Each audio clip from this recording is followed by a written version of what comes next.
Welcome to this week's episode of Cooking with Your Librarian. I'm very excited because with summer on the way, we know that many fruits and vegetables are going to start to be in season. And this weekend, I was able to pick up some rhubarb. So today, we are going to make rhubarb upside down cake.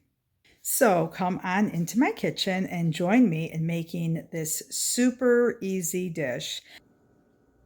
First, I'm going to start with all this lovely rhubarb, which I picked up at the market, and there are so many fabulous markets, so check out the market that's closest to you, and you too can get some rhubarb. I'll post the links to those.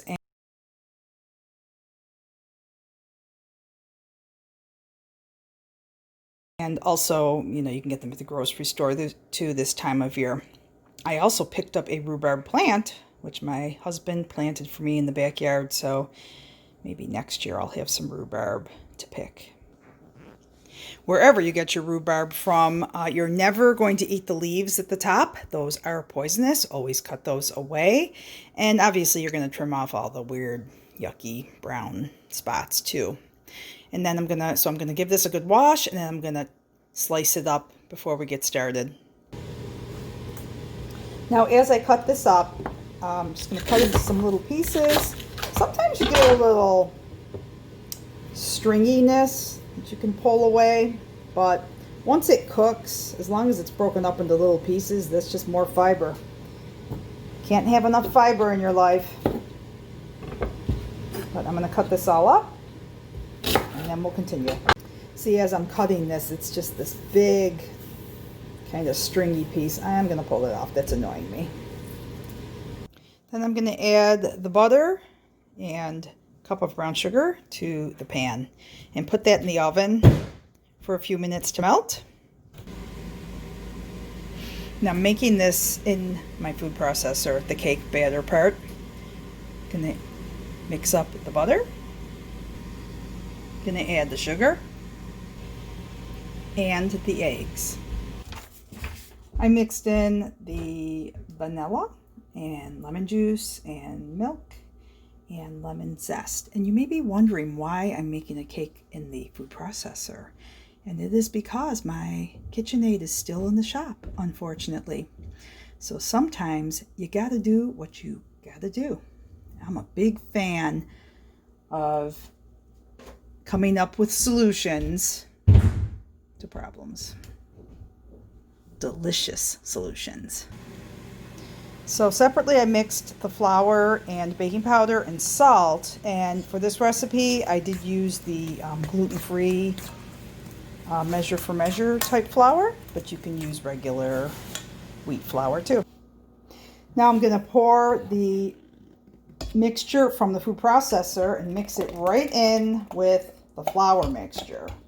And again, this is a very non-traditional way of making a cake, but I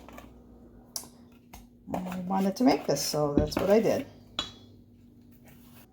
Just pulled the butter sugar mixture out of the oven. It's nice and melted and golden brown looking, and I'm going to add the rhubarb to that.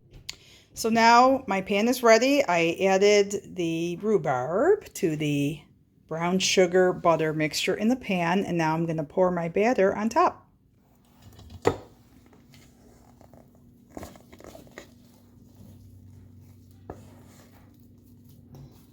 It's a little thick, but this is a homemade thing.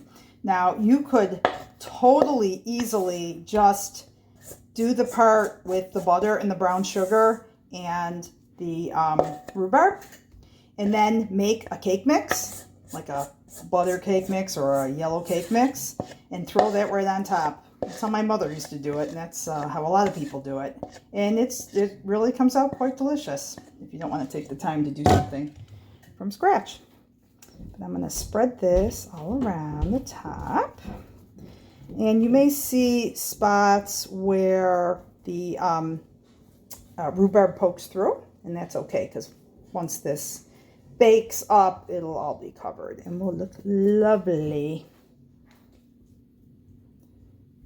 Okay, that looks good. Oh, it smells really great. So we'll see how it goes, because I've never made this particular thing in the food processor before, and it certainly can make a difference. When you are making a cake, you typically want to do things in a certain order. You're going to add your butter and your sugar and your eggs, and then put in your flour, and then typically alternate with your liquid items, and that really makes a difference in terms of how light and flaky your cake is, how tender it is. So we'll see how this comes out, because it's for dessert tonight. Just pulled it out of the oven, and it smells delicious and is bubbly and beautiful. Okay, so now I'm gonna dump this out of the pan. Here's the upside down part. This is the best way to do it, actually. Ready? 1, 2, 3, whee! There it goes. Ta-da! Ooh, that smells so good. Just gonna scoop the rest of this stuff out.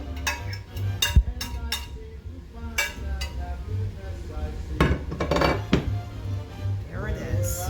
All right, so we got some cake here.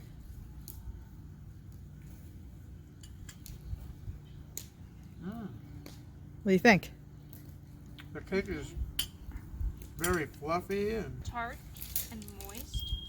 yeah, the rhubarb's nice. Not too sweet, a little bit of sweet, but not too much. Can you identify the other flavors in the cake? Pineapple? Nope. No pineapple? Nope. No, I taste the rhubarb. Lemon. There's lemon and lemon zest. I taste the No, I lemon. get it. Yeah, you get it. The So, bottom's got a nice like caramelization. uh-huh.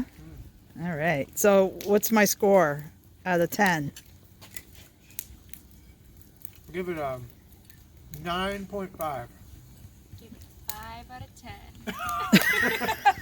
I'm just kidding.